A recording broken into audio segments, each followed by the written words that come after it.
vous méritez que l'on vous félicite. Parce que depuis, vous êtes resté debout.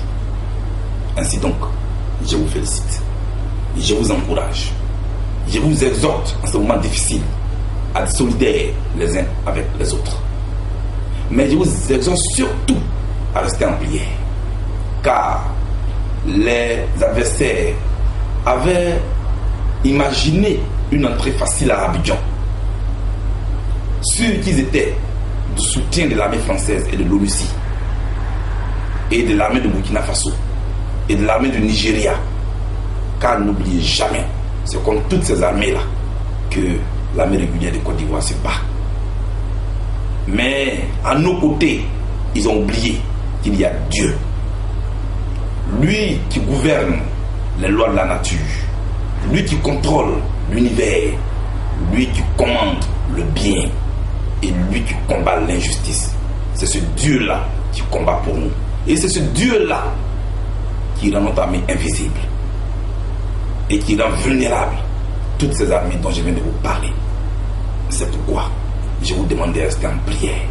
Dans vos maisons, dans vos quartiers, partout où vous êtes, fléchir les genoux est un devoir pour nous. Pour remercier Dieu, pour le glorifier, pour l'appeler au secours.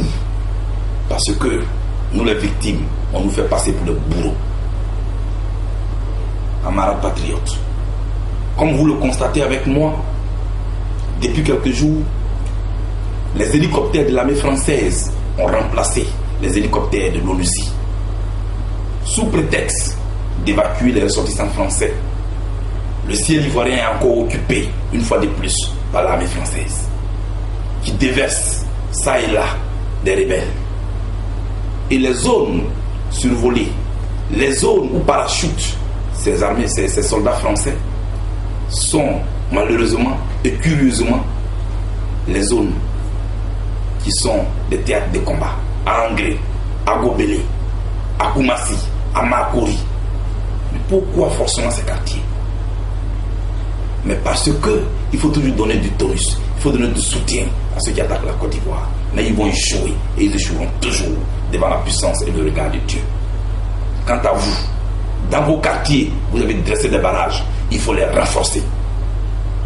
Dans vos quartiers, si vous voyez un mouvement suspect, il faut le filmer et le faire parvenir à la télévision ivoirienne. Il faut signaler tous ces mouvements suspects.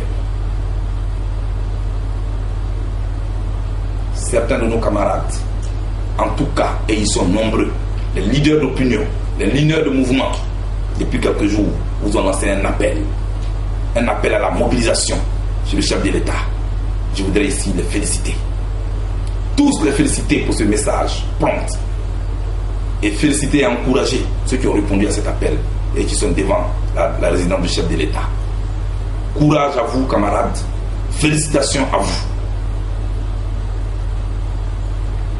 Pendant combien de temps allons-nous regarder? Pendant combien de temps allons-nous assister à ce que des gens assoiffés de sang pillent, tuent, égorgent? Notre armée dit qu'elle ratisse. Notre armée dit qu'elle combat. Et elle combat très bien. Et elle est en train de ratisser. Nous encourageons cette armée. Nous félicitons cette armée qui est sur plusieurs fronts et qui fait honneur à la Côte d'Ivoire. Chers amis patriotes, continuons de résister.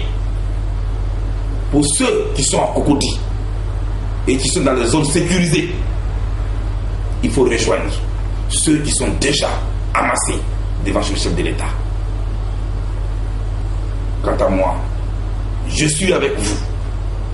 Je suis là et je voudrais demander à Dieu de nous utiliser comme il peut, de nous donner les mots nécessaires, de nous donner la sagesse nécessaire pour que ce combat-là, on puisse le conclure.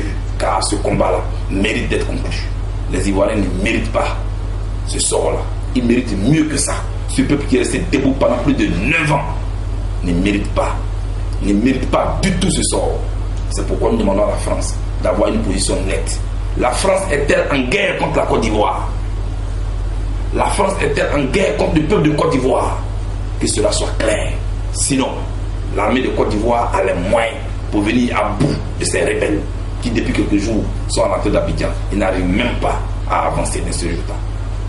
Camarades, haut le cœur, haut le cœur, haut le cœur, restez à l'écoute. Surtout, restez à l'écoute. Préparez-vous, préparez-vous, préparez-vous et préparez-vous. Que l'armée continue de ratisser d'un moment à l'autre. Je m'adresserai à vous. Félicitations à vous camarades, félicitations à tous les leaders. Le combat continue. Dieu bénisse la Côte d'Ivoire.